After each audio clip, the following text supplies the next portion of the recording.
Hello, my name is Shelley Martin-Young, and I'm a doctoral candidate and graduate teaching assistant at Oklahoma State University. This morning, I'm going to talk to you about telling your story of your place with photographs and words by telling you the story of my place, a story that I did not know until a few years ago, the story of the Tulsa Race Massacre.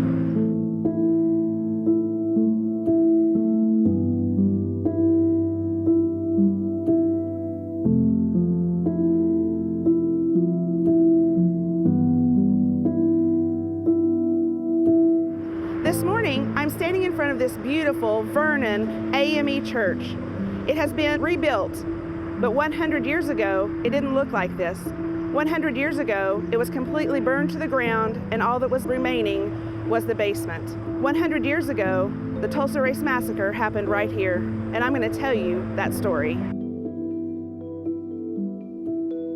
In much of the country, the years following World War I saw a rise in racial tensions, including the resurgence of the Ku Klux Klan. There were numerous lynchings and other acts of racially motivated violence. Tulsa was no different. In 1921, Tulsa was a prosperous city thanks in part to oil money.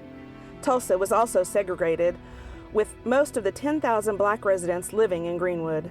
Known as Black Wall Street because of the prosperity, black-owned businesses abounded. There were doctors, lawyers, teachers. There were schools and a weekly newspaper, a grocery store, a barber shop, and real estate agents. Black Wall Street was a thriving and self-sufficient community, and there was a jealousy, and racial tensions were high. On May 31st, a young black man named Dick Rowland got into an elevator at the Drexel building. For some reason, still unknown, he came in contact with Sarah Page, the white elevator operator. Whether he bumped into her or stepped on her foot, we will never know, but Sarah Page screamed and Dick Rowland ran. The police were called and Rowland was arrested the next day. Rumors were already swirling in the white community about what had happened in the elevator, and the headlines in the Tulsa Tribune said, "Nab Negro for attacking girl in the elevator." This did not help the situation. Threats against Rowland were made, and an angry white mob gathered outside the jail where he was being kept. Sheriff Willard McAuliffe tried his best to keep Dick Rowland safe, but the crowd was demanding his release. 1,500 white men trying to kill Rowland and 75 black men trying to protect Rowland gather at the courthouse. There was a tussle and a gun went off, and chaos broke out, and the crowd scattered. Over the next several hours, groups of white Tulsans committed numerous acts of violence against their black neighbors. As dawn broke on June 1st, thousands of white citizens poured into the Greenwood district, looting and burning homes and businesses over an area of 35 city blocks. Firefighters who arrived to help put out the fires were threatened by rioters with guns and forced to leave.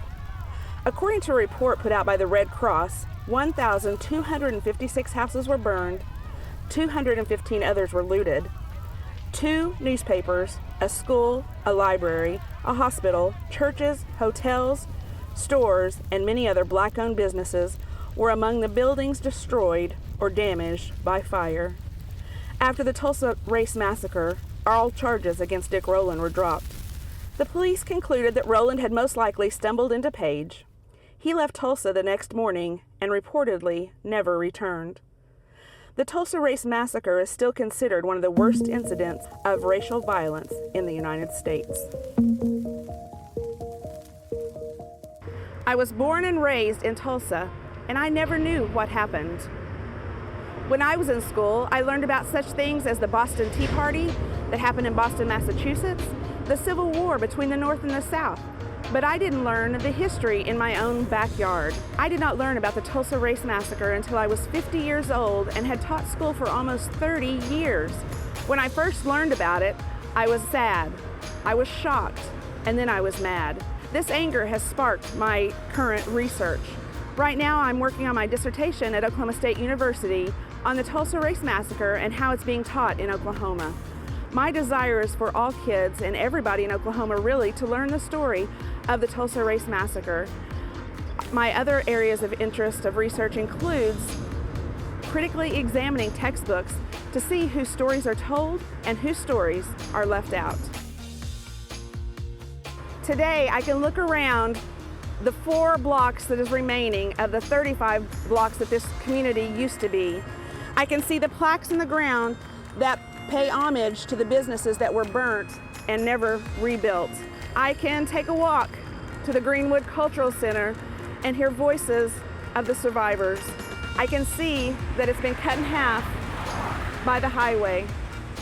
I can see that they have moved the Tulsa Drillers baseball park right in the center.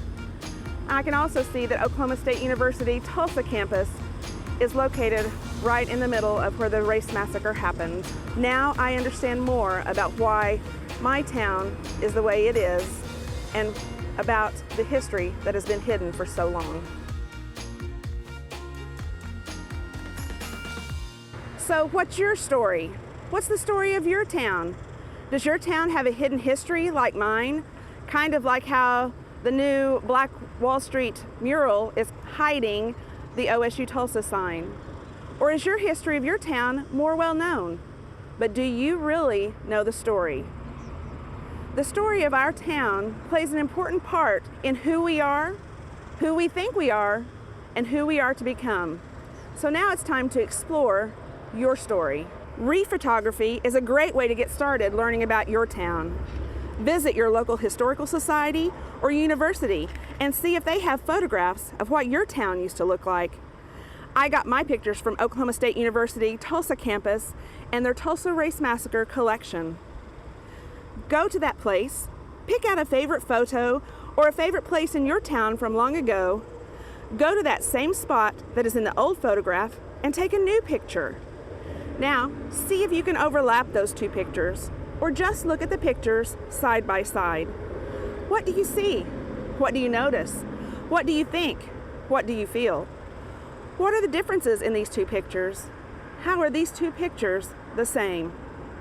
In a writer's notebook, a journal, or just a piece of paper, write your thoughts, ideas, and feelings.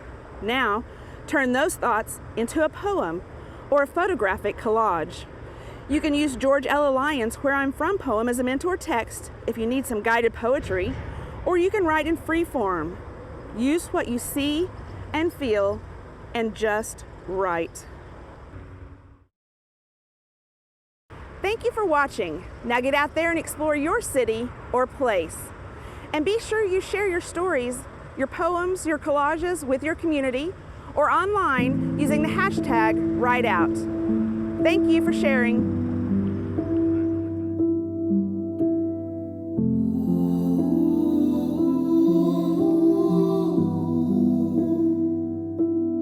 Broken into, torn apart, worlds colliding, and there we are.